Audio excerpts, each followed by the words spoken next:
Titans, and welcome back from spring break. This is Titan Talks, the Preface podcast, and we're actually going to be talking about spring break. I know we're back, but it's only 6 more weeks and then it'll be summer break, which is kind of why I want to talk about spring break, because on my spring break I learned a lot of tricks that hopefully can help you when it's, 6 weeks of school are over and it's summer, so hopefully you get to go on a summer vacation. So I'm going to talk about the dreaded wait times and how to alleviate them. I'm going to talk about souvenirs, a few other things, and lastly I'm going to talk about how to pack your bags. And I'm going to talk about that lastly because I have pictures to go with it, and it'll make way more sense when we get to it. So for my vacation I went to Orlando, Florida, and I went with my parents to Disney, Universal, and the surrounding water parks. And the first thing that we learned was that they have fast passes. Well, Disney does. And I know Six Flags up here in Illinois has fast passes. That really, it reserves your place in line, and when you get there, you can kind of skip some of the wait. The next thing that was helpful is start at the back of the park and work your way forward. Normally families that get into the park, they go to the first thing that they see, whether that's the ride, the attraction, the parade. If you head straight to the back, the wait times are going to be much less. At the Magic Kingdom, we went all the way to the back of the park, and we ended up riding the Big Thunder Mountain roller coaster twice within 5 minutes. And we went back later in the day, and it was a 60-minute wait. So that was great. And by the time we worked our way to the front of the park, the wait times were decent. They weren't 120 minutes or anything. The next tip is go to the most popular attraction during main lunch or dinner time. So main lunch time is noon to 3, and main dinner time is 5 to 7. Before lunch, we were going to go to an attraction, and it was a 120-minute wait, and we were not going to wait for that. We went back around 2 when all of the lunch spots were filled almost to capacity, and we noticed the attraction was only 50 minutes, so we slipped right in there, and the wait was just so much less. Especially in the Florida heat, you don't want to wait in line like that. So the next thing I want to talk about is souvenirs, especially in hotspots like Orlando, Chicago, New York, Las Vegas, San Francisco, Disneyland. Souvenirs are expensive, and inside the property they're usually more expensive than outside the property, but the place that I found that they were the most expensive was the airport, and I wanted to know why that is, and it's that because that's the last chance you get to buy souvenirs, so they can tack on as much money as they want. Because if you forgot someone, you're going to have to buy them a souvenir. So my mom and I took the car out one day, and we went to an outlet mall about 10 minutes off of property. And they actually had a huge Universal and a huge Disney store on either side of the outlet mall. And I ended up getting 7 things for under $60. And one of them I saw in the park was a mug that I wanted. And it was $26 for a mug. I was like, I'm not going to spend that. I'm a college kid, and it's a coffee mug. But we got to the outlet mall, and it was $11.99, and I'm like, that's much more reasonable. And my mom got a whole bunch of stuff for my siblings and my cousins, and we honestly probably didn't spend over $120 on souvenirs, and we got a lot.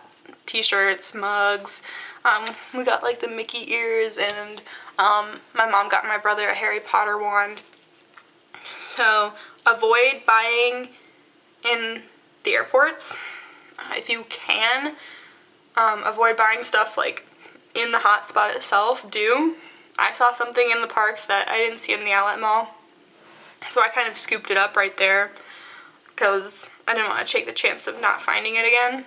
So if it's something like that, go ahead and buy it in the park. You're not gonna find it anywhere else. And there's something else I wanted to talk about. This vacation was really impromptu, and normally we make reservations and we reserve our fast passes way ahead of time, and we're very organized, and I feel like that's how some people's vacations are. I know some people, some of my friends, they have itineraries for their vacation, like where every second is planned out for them. And yeah, that's nice for some stuff. Like, we didn't get to go to any fancy restaurants this time because we didn't make any reservations. But I didn't regret it at all. It was actually the funnest vacation I've had in a while because we got up whenever we wanted, we did whatever we wanted, we didn't rush anywhere, we didn't have to base our whole day around our reservations and our fast passes. It was just like a fly-by-the-moment thing. And I highly recommend just like taking one vacation and not just see where it goes, because we had so many laughs and there wasn't any stress. It was very relaxed. I thought it was going to be a lot more trouble than it was. It ended up being one of the most fun vacations that I can recall. So just think about that the next time you're going on a vacation and you're stressing. Just go with the flow. It'll be okay. The last thing is packing. My grandma actually taught me this a few years ago. Instead of folding your clothes into your suitcase, roll them like a crescent roll, because when you fold them you have the chance of wrinkling them, and then when you get down to the vacation, you're wearing wrinkled clothes. It's kind of gross, like go throw that in the dryer, but you can't because you're on vacation. So when you roll them, they don't wrinkle, and that'll show in the picture. Well, I'll show you the rolls in the picture and the right and the wrong ways to fill your suitcase.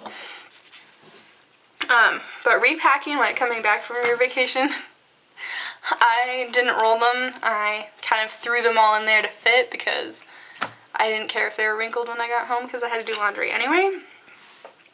On top of rolling your clothes, put your shoes face upward, or the heels upward, so you don't get anything on your clothes. You'll just get it on the top of your suitcase liner, which isn't as bad as getting it on your clothes. And lastly, if you have any damp clothes, I know we had a damp swimsuit and a towel. If you can't get to a dryer like at your hotel, bag it up in like grocery bags, or in our hotel they had extra small garbage bags, so we put that in there and we tied it up and we put it in our suitcase, because you don't want any of the rest of your clothes to get wet. So kind of wrapping it up here, just a reminder, everyone hates the lines. The best way, if you don't want to pay for fast passes, because I know you do at Six Flags, you have to pay for fast passes, is to start at the back of the park and work your way forward. Utilize the times that you know people are going to be going to lunch or dinner. Lunch is the best time because everyone has to stop in the middle of the day and have a bite to eat. Souvenirs, if there's an outlet mall, go there first. And if you can't find what you want, buy it on property rather than last second at the airport, because it makes more special for you and for whoever you're getting it for. And lastly, go with the flow if you can. Like if you have, say, in your vacation, do that, because I didn't regret it one bit. And then lastly here, I'll show you the right and the wrong way to pack your suitcase. And that'll be it for this spring podcast, the spring break podcast.